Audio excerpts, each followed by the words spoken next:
If you take your credit card and you go shopping and you run up a large credit card debt, you're running a trade deficit with all those shops.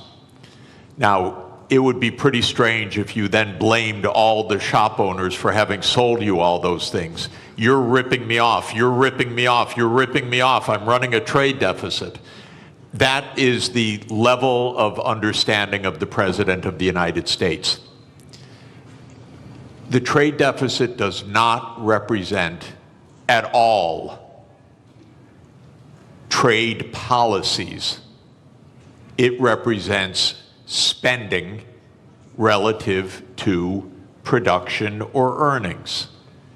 We call that an identity. I teach it in the second day of my course in international monetary economics. Trump never made it to the second day. So he says, you're running a trade deficit. Look, they're all cheating me. But all that's happening is the United States is outspending its national income. And you can look at the national income chart.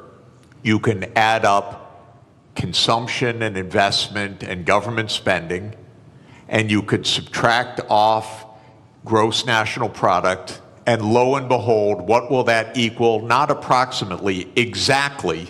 That will equal the current account deficit, which is the comprehensive measure of how much you spend on goods and services versus how much you sell in goods and services.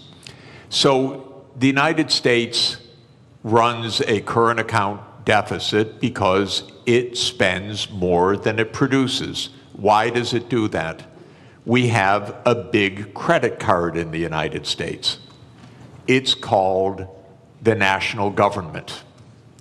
The US government spends about $2 trillion a year more than it takes in revenues. What it's doing is making transfers to the American people and to American businesses. It doesn't tax Americans for those transfers because, here's another little fact, because the congressmen that vote on the budget got into office by being paid for their campaigns by rich people who don't like taxes. So the political system says spend, but don't tax us. So we run a chronic deficit in the United States. That spending goes out either as transfer payments or goods and services, and that's more than our national income, which is about $30 trillion, and our spending is about $31 trillion. And that's our trade deficit. And for that, Donald Trump blames the world. Okay, I fail him for this if he were my student. He's my president. It's a little weirder because when he did this, in 2 days, the world lost $10 trillion of market capitalization. By the way, where did it go? Did it get transferred from here to here? No, it got destroyed. Why destroyed? Because trade, something also the President of the United States doesn't understand, is mutually beneficial. So if you stop trade, everybody loses. It's not that one side wins, the other side loses. He cannot understand that concept as a guy that traded real estate in New York.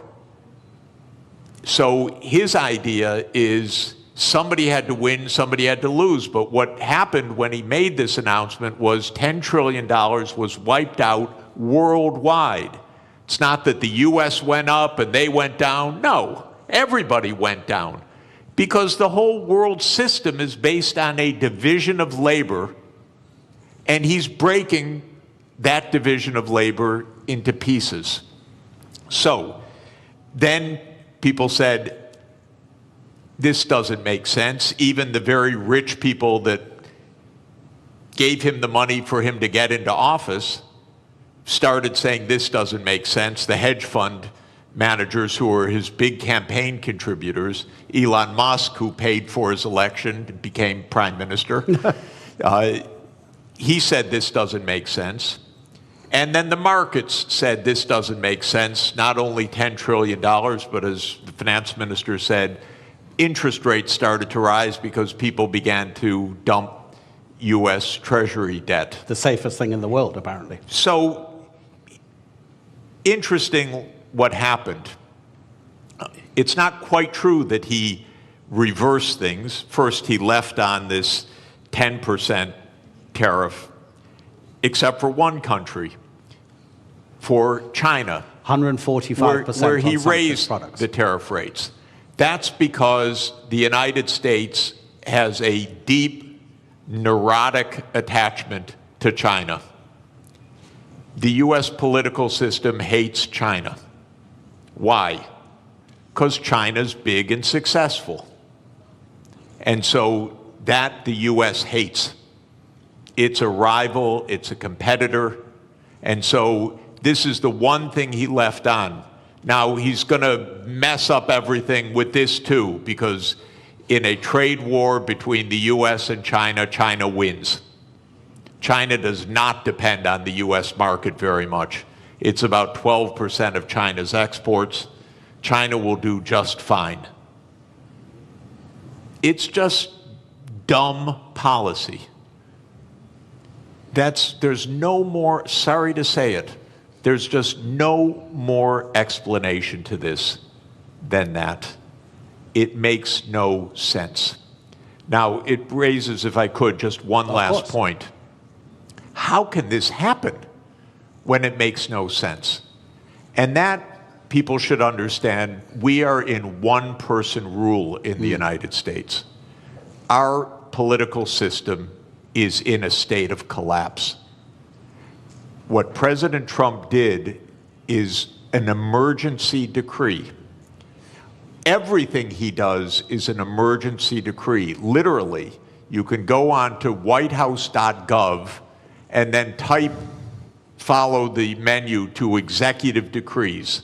And there are dozens of them. And each one starts the same way. With the powers invested in me as President of the United States, I hereby declare A, nonsense, B, nonsense, C, nonsense. Because he's king. Those powers are not invested in the President of the United States. They're invested in the Congress. You read Article 1, Section 8 of our Constitution. It says that all duties originate with the Congress. And specifically in the lower house, all legislation has to start in the House of Representatives. But the U.S., starting in 1945 after World War II, became a military state to a large extent. And so it sprinkled in its legislation emergency, emergency, emergency. And Trump doesn't have to prove anything's an emergency, he just has to say something's an emergency. So suddenly the trade deficit became an emergency, and on that basis he issues a one-person rule. Even his aides don't know what he's doing. You raise one final interesting issue, which is that the market recovered about $4 trillion when he reversed. Anyone who knew that 5 minutes before made billions. This is not the cleanest government in the world, I can tell you. I'd be hugely surprised if some people didn't know just a bit ahead of time, starting with members of the U.S. Congress, by the way. Look, we'll get into the more general issues about protectionism and the end of globalization, in a minute, but I think what's happening and the directives coming from the White House is such a perfect example of what this panel is about. I'd just like to stay on this just for a few more minutes. Minister, is protectionism always a short-term aim And does it always come at the expense of the longer-term gain? Donald Trump hasn't said it in public, but apparently in private, during his first term, he was asked about the problem of the US national debt. And his answer was, I don't care because I'll be dead by the time it's a problem. And apparently that's also his approach to the climate crisis. So is this protectionism coming from the White House a short-term fix which is going to hurt America in the longer term in terms of how it grows? It's not a fix. It's apparently a quick fix, but it's fundamentally flawed, as Professor has very clearly stated. Look, protectionism is nothing new. If you look at post-global financial crisis, the number of annual trade restrictions have gone up dramatically. In fact, like last year, there were over 3,200 trade restrictions. That is almost 11 times higher than what it was pre-global financial crisis. So this has been a trend, but what we have seen over the past week or two is clearly a new level. This goes beyond some protectionist measures, trade restrictions. This goes into something, an all-out trade war. So that's really worrisome, because if you go back, again, I mean, if you look at 20 years to global financial crisis, global annual trade growth was 2 times world real GDP growth rate. So in a way, trade was the engine of growth. Mm-hmm. Now that engine has been slow. So if you look at post-global financial crisis, global trade growth barely kept up with real GDP, global GDP growth. So that's no longer really one of the kind of like a strong engine. But I think the way things are now, if current state of affairs is sustained, we may end up actually protectionism dragging global growth. It is not only growth, it's really, there are many, additional fallouts from this type of policies. Absolutely, yeah. Yeah. So the answer to your question, this is not a fix. This is a fundamentally flawed, policy perspective. Obviously, countries have choice. They always have a choice. But we would rather, see world moving back to rule-based, multilateral framework, where everyone benefits. I think I agree with Professor. Over 1 billion people since 1990s have been lifted out of poverty, predominantly in Asia. I'm talking about absolute poverty here. And that's largely thanks to, trade and growth associated with that trade. So it is worrisome that we are now experimenting policies that may actually reverse some of these gains, which I think were very important. 1 billion people out of absolute poverty cannot be underestimated. It's quite significant. Now, admittedly, trade do cause geographic dislocations, but the solution is not protectionism. The solution lies more internal sound policies, structural remedies, but also you can deploy tax policy incentives and other things to address, dislocations in regions caused by, global trade openness. So it's not a level, but protectionism will create more inequalities. It will create bigger problems. Already you've got significant headwinds for global growth. Aging population, high global indebtedness, impending climate crisis. So protectionism is going to be yet another big blow to long-term growth outlook. And that's why growth is barely, sustained at 3%. I think the risk is that we will move to a new era where per capita GDP growth will almost disappear if we continue down this path. Really interesting what you say about protectionism having fallout in other sectors, and we will get on to that, about how it might affect cooperation on the climate crisis, global health, et cetera, et cetera. But let's use one country as a particular example about how a nation can react to protectionism. So we have the US tariffs, which in 90 days will come into effect beyond the 10% that Donald Trump has placed.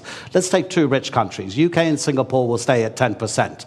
Bangladesh and Botswana will both go up to 37%. Laos will be 48%. Syria will be 41%. Lesotho in southern Africa will be 50%. In 2023, the US exported to Lesotho $7.33 million worth of goods. Lesotho in that same year exported to the United States $228 million. The US GDP per capita in 2023 was $82.8 thousand per person. In Lesotho, it was $916. Gentlemen, how does a country like Lesotho deal with the protectionism coming from the US? Minister? Well, look, protectionism is an external shock, meaning it's not a decision by, the counterparty. It's essentially, so how do you deal with it? I guess you focus on regional integration, as an antidote of protectionism. So regional connectivity, regional integration would be one way forward.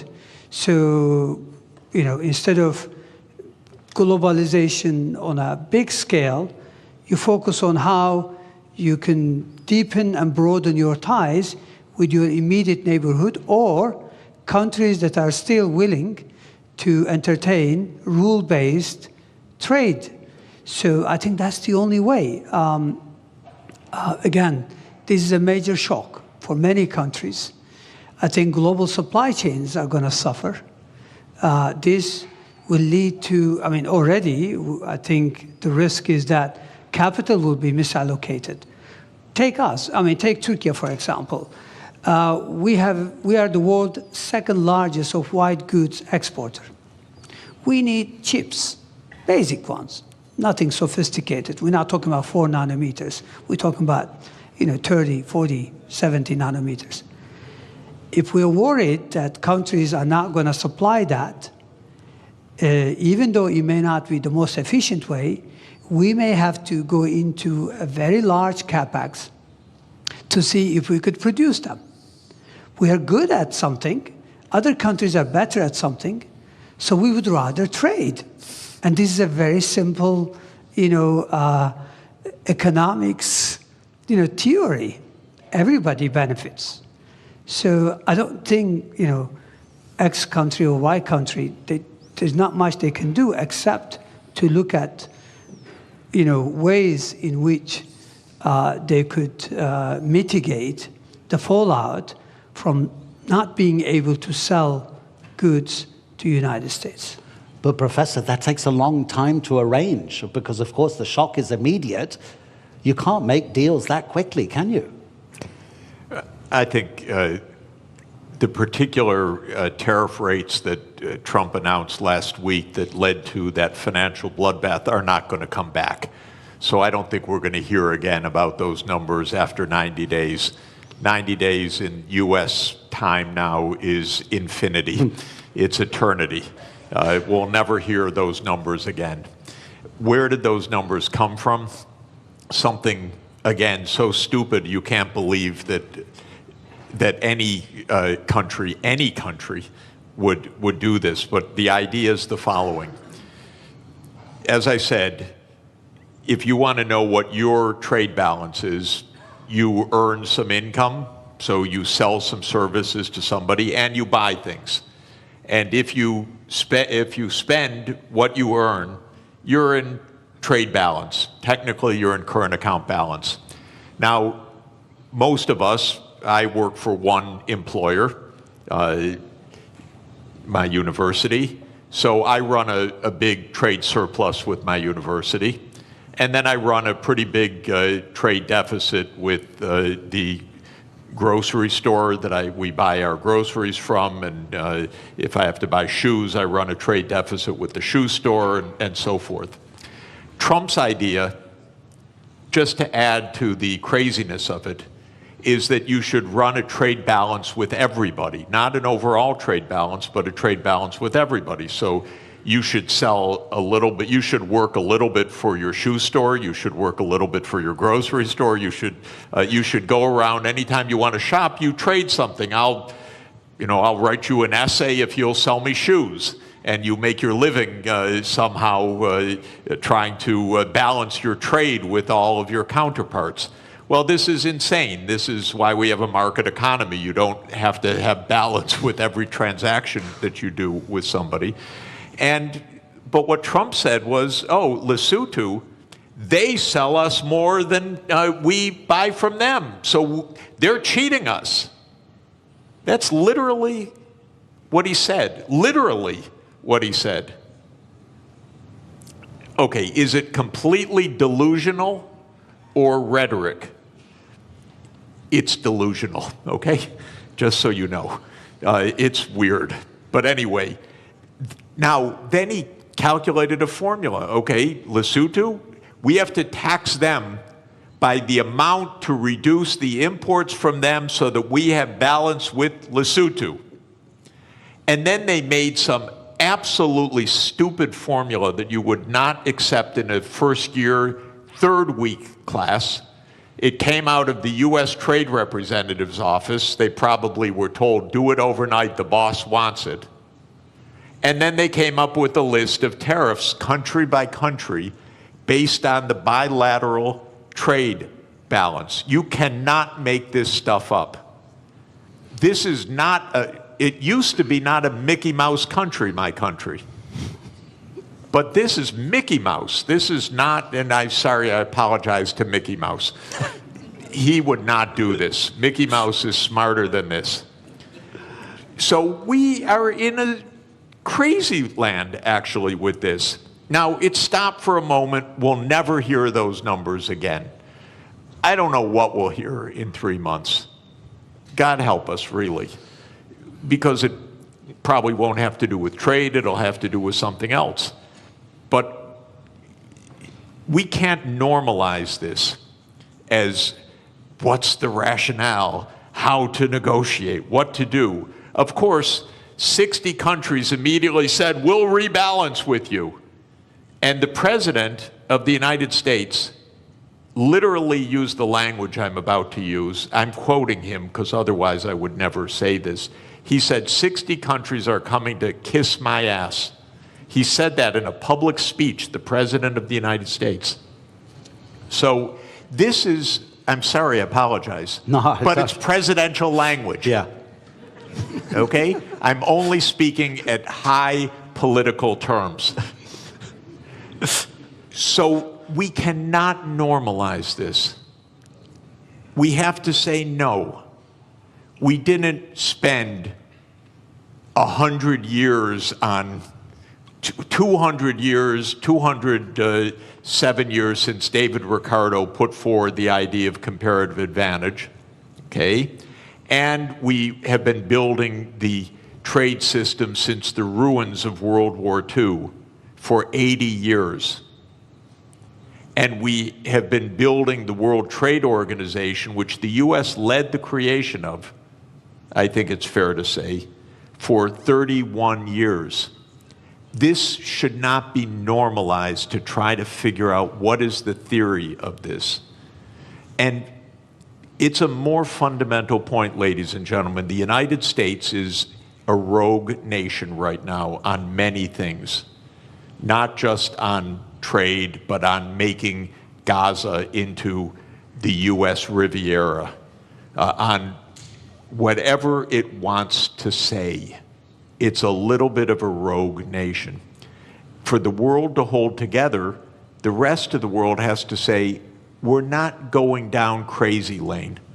We're going to be responsible. We're going to go to the UN. We're going to go to the World Trade Organization. We're not going to get into this downward spiral. Because if we normalize craziness, there is no way out. You mentioned Mickey Mouse, but there's a kind of a theme here from Bloomberg, the news agency. These are its headlines in the morning and the afternoon of Tuesday, Wednesday, and Thursday. Tuesday morning, this is madness. In the afternoon, a clown show. On Wednesday, stocks keep falling. In the afternoon, could have been worse. Thursday morning, assessing the damage. Thursday afternoon, Trump blinks. Minister, and by the way, if yeah. I may, because it's interesting, because I'm living in this crazy world, the Secretary of Treasury, then, with all deference to a person who has a very hard job, he says, this was planned all along when Trump dropped this. Can you imagine? He couldn't say anything else, though. Well, yeah, I know, but to hear this from your Treasury Secretary is not also reassuring, because all you hear is a crazy land rather than what we need to hear, which is rationality. Okay, so let's make it more general for the moment. And by the way, ladies and gentlemen in the audience, I'll give you a few minutes at the end if you want to ask our two panelists a question. We'll try to get a few questions in from the audience. So to broaden it out, Minister, as the professor says, and pretty much everybody agrees, protectionism doesn't make economic sense because in the longer term, it's going to cost everybody. So what's driving increasing protectionism, not just in the United States, but in other nations as well? Because if it doesn't make economic sense, does it mean it then becomes a political statement from the person imposing that protectionism to almost appear as like a nationalist moment to bring people towards that decision maker politically rather than economically? Well, it's easy to explain. I think what is driving the current, what seems like a fundamentally flawed policies is, first of all, let's set the scene. I mean, there's a geostrategic competition between China and the United States. We know that. China has what it takes to become a superpower because it has human capital, it has state-of-the-art infrastructure, and now it's catching up in technology. The United States considers itself as the hegemon power.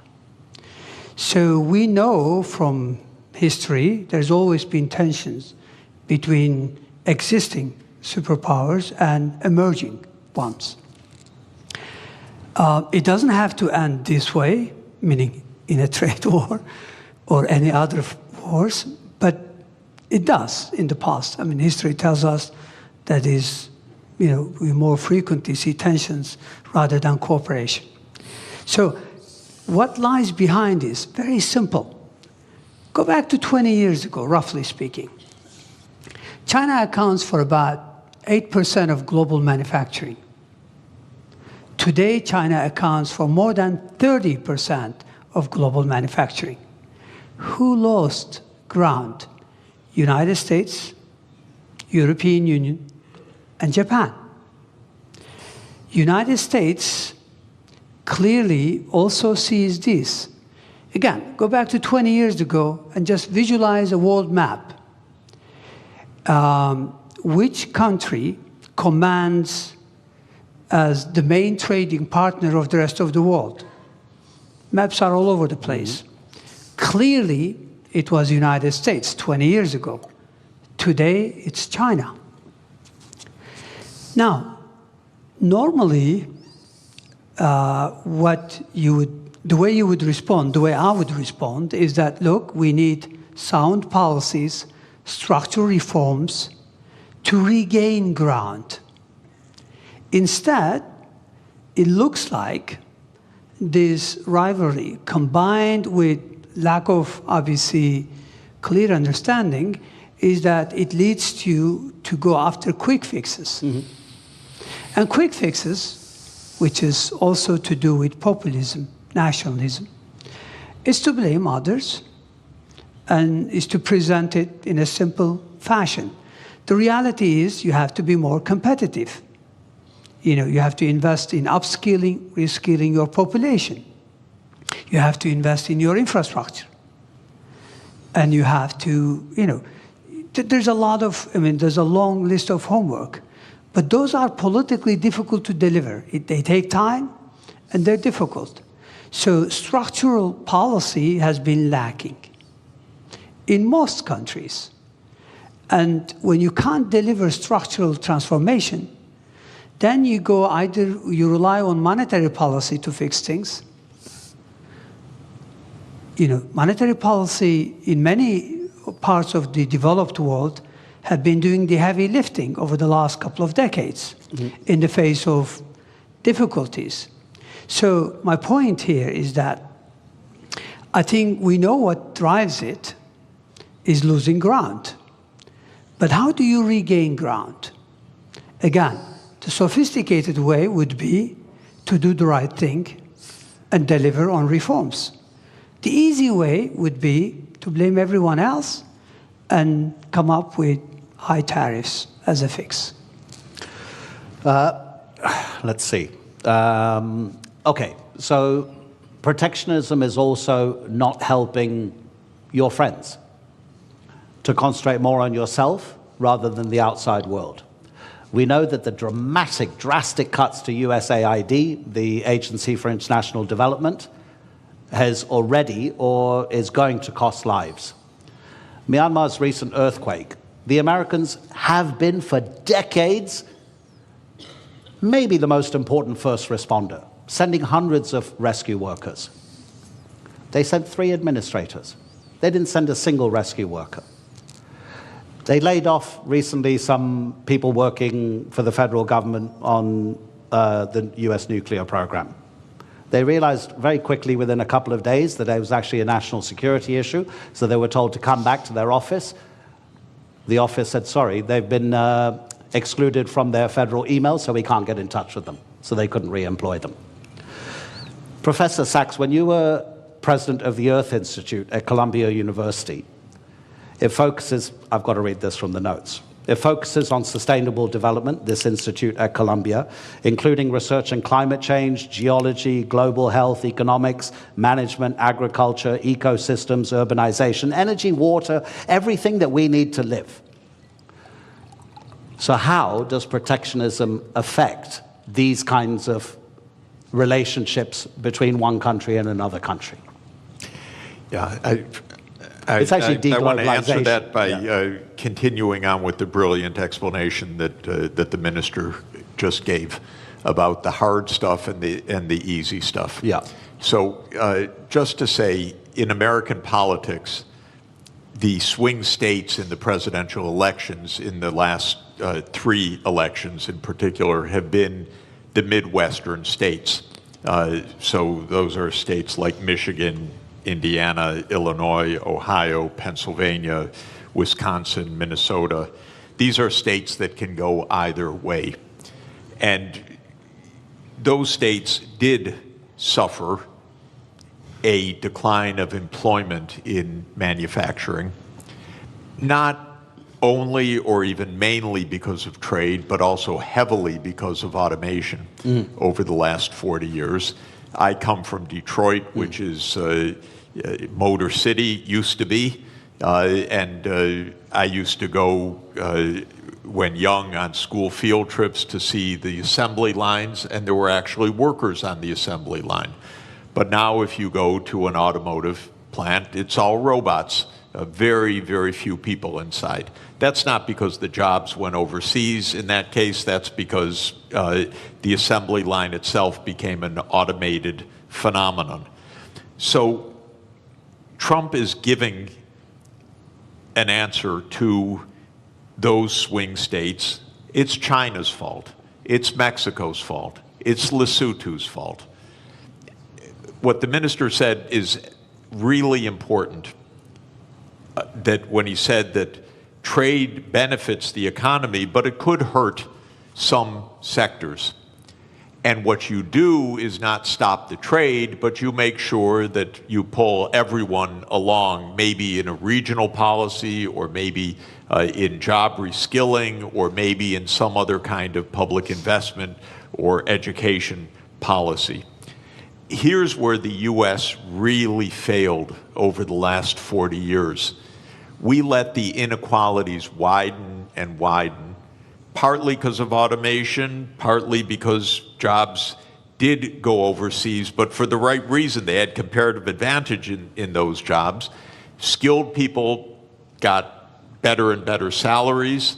Lower skilled people had their living standards fall. The gap widened. By the way, not just the income gap, the life expectancy became 10 years or more. So many of our epidemics, so many of our social problems relate to this widening inequality. The United States political system didn't address it at all for 40 years.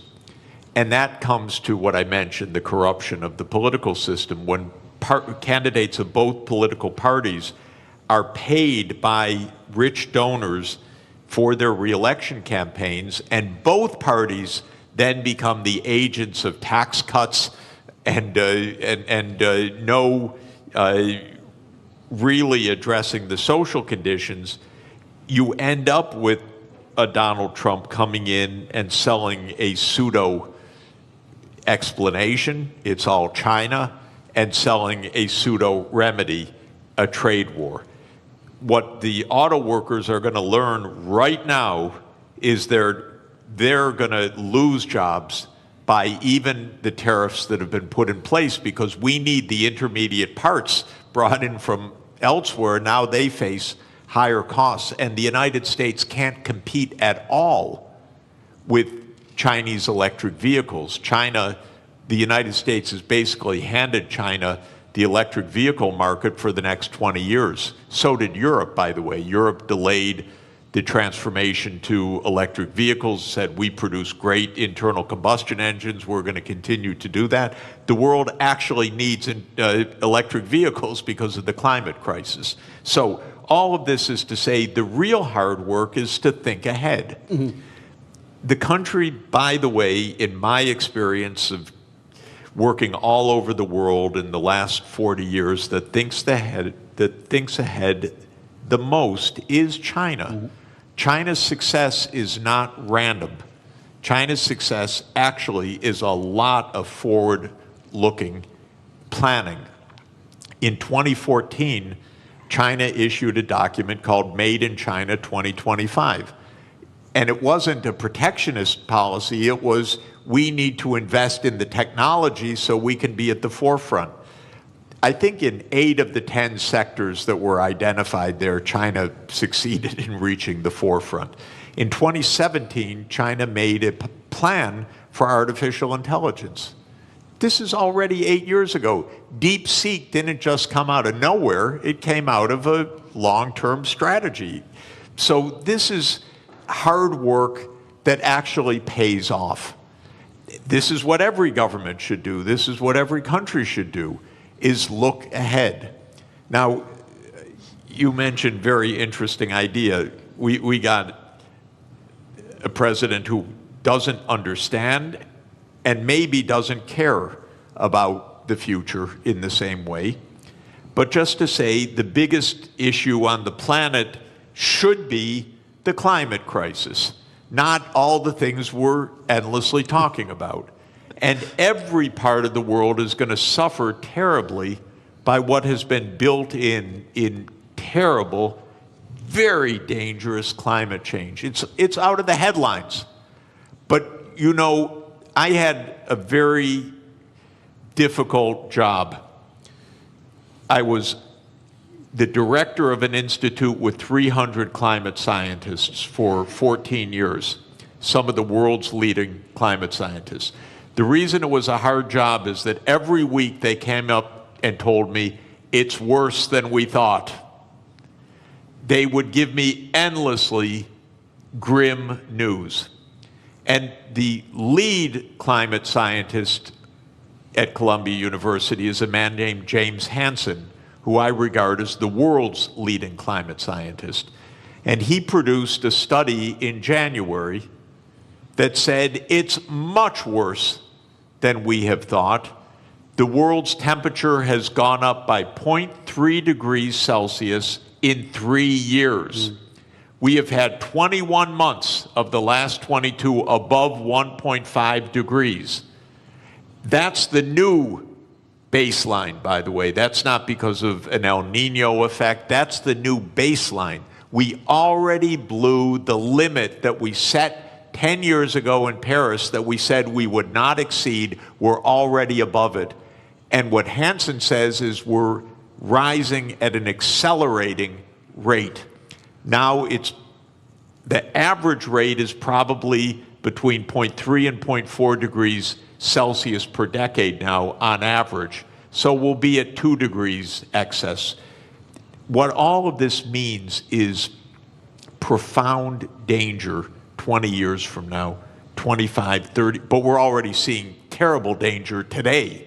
I don't want to minimize what's already happening. Los Angeles burned down, massive forest fires in Korea last week. It's everywhere. My wife and I are nonstop traveling. Every single place we go is some kind of climate crisis, literally. It's a drought, it's floods, it's heat waves, it's pest infestations, it's forest fires.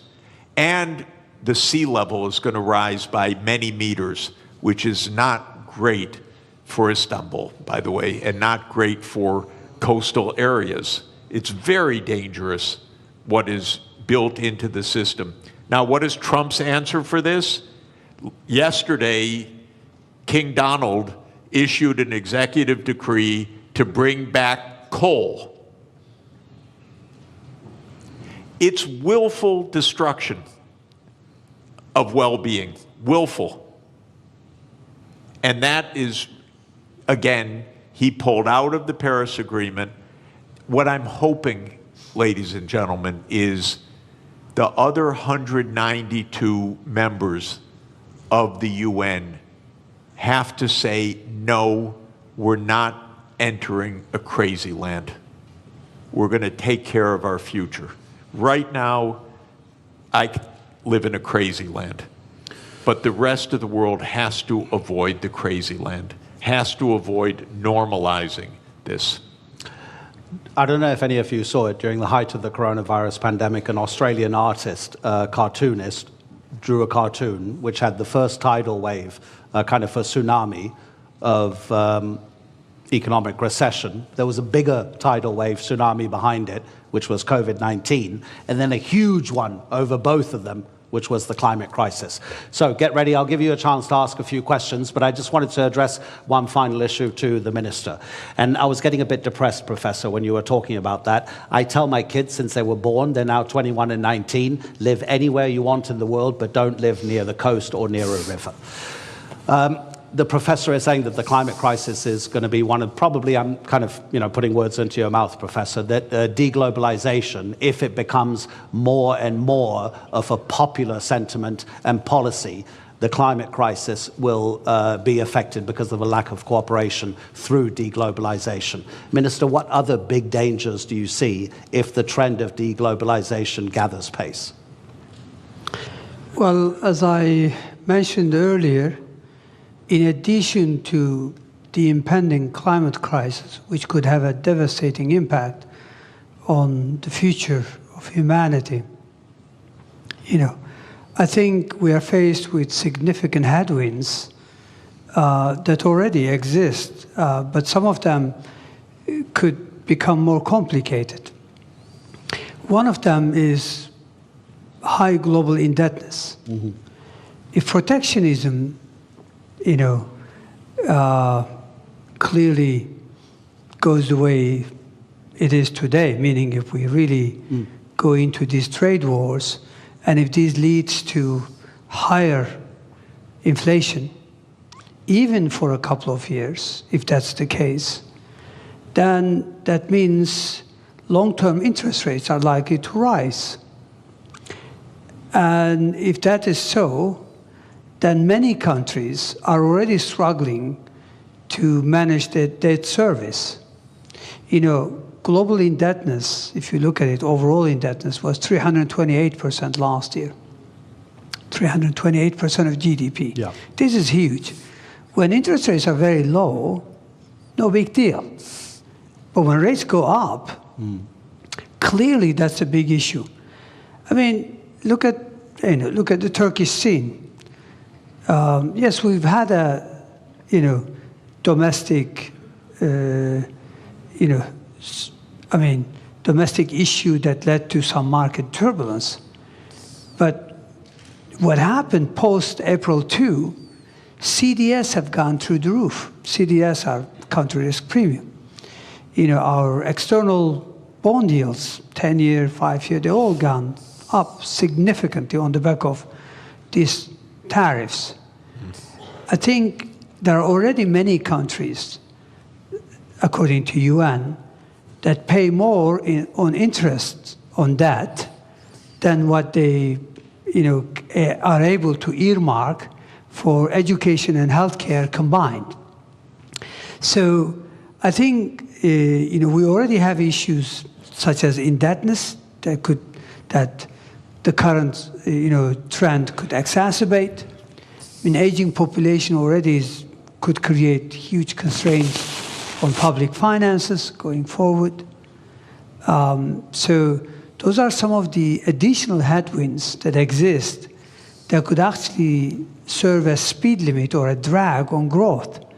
So I think the world, and I agree with Professor that the world has to, rather than going down this path, we need to cooperate more.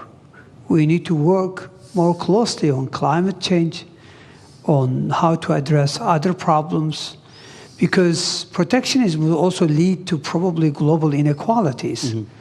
If you don't allow AI chips to be freely available to everyone, clearly that's a big issue, because then many countries will be left behind in terms of tapping this AI that has immense potential to boost productivity. Protectionism is not limited to trade of goods and service. It's now associated with financial flows, with diffusion of technologies through FDI. So clearly, I think we'll be worse off unless we cooperate, unless we return to multilateralism. But sadly, right now, it's all about shift to minilateralism. A few countries getting together, but that's not enough. I think issues are too big for few countries to address. I think the rest of the world should come together. So yes, there are significant challenges. When you mentioned aging population, I have a good example from Europe, that only 2 countries on the entire continent are having enough babies to sustain their population level. That's Ireland and Portugal. So you imagine the pressure on the taxation system and the spending on those other countries that are not sustaining their population levels and are just getting older and older and older. Okay, let me look at the back as well if anybody has any questions. We've got about 7 minutes left. And please, make it a question, not a lecture, because if it's a lecture, I'll have to stop you. Gentleman over there and gentleman over here. Okay, please introduce, there's a microphone. Thank you very much. Doesn't work? Yeah, it does work. Okay, thank you very much. I have a question for Mr. Jeffrey Sachs. My name is Sarsinan Acar, and I'm from Harici News. So you mentioned that we shouldn't look for a rationale behind the actions of Donald Trump, but just to be a devil's advocate, I just want to understand their point of view, which they mention, yes, trade deficit and the national debt of the United States, but also they mention the hard industries that left United States back in the day. So what I'm trying to understand is, if United States gets into a confrontation with global powers such as China or Russia or any other state, maybe even Europe one day, is it wrong for them to want their hard industries back, and this is their rationale to put these tariffs on. Because Donald Trump mentioned that we are buying cars from Canada that we could have been producing before. So is there a rationale behind, at least on the hard industry part? Okay, thank you. Yeah, you know, in trade theory or trade concept, there is the national security rationale. So you may want to procure domestically to have an armaments industry. That's quite different from imposing tariffs on 150 countries in a completely arbitrary way.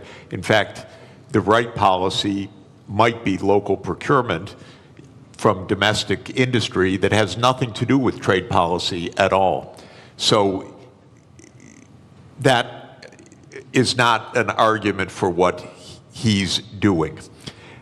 But I would add one more point. We don't need an arms race, and we don't need a war. Actually, diplomacy is really cheap compared to war. That's why we're at the Antalya Diplomacy Forum, not the Antalya Military Forum.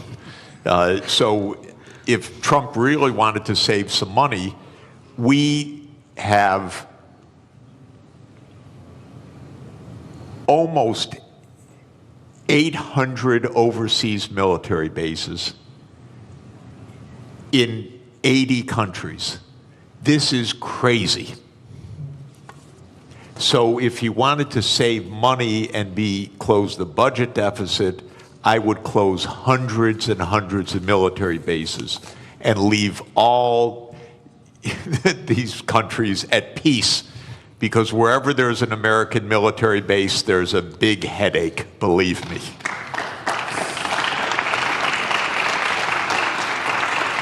Sir, okay, is your question to the finance minister? Is your question to the finance minister or to the professor? Because I want to even things up. I would come back to you if it was for the professor, but if you, okay, let's address it to the finance minister.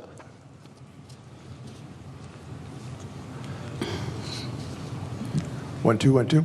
My name is Riel Miller, formerly of the OECD, formerly of UNESCO, and formerly an advisor to finance ministers, so I can address my question to a finance minister. One of the things that's tremendously tempting, and it was really in part of what the last question was about, was the hard industries, right? So now let's go back to being an extractive economy. Coal mining, you know, in Canada, I'm Canadian originally, beaver skins, right, that we sent over. So resources, right? Now, we have seen in the past, historically, when there was a move from natural resources to manufacturing, it was quite difficult for the society and the politics to change, because the oligarchs of resources were not the oligarchs of manufacturing. So I have a question which relates to the historical context we're in. What if we're moving to intangible economies? What if we're moving away from tangibles in general, and those robots are going to take care of producing intangibles? How do we talk to people who are nervous and worried because they're accustomed? I go to Germany and I say, can Germany be rich without producing cars? And they go, oh, never. I said, well, could Britain be rich without producing coal? Never. And so we have this historical difficulty of making the transition. And I wonder what you can say in a country like Turkey, where you are making the transition through industry, and China through catch-up and convergence. But can we begin to talk about going beyond the tangible economy?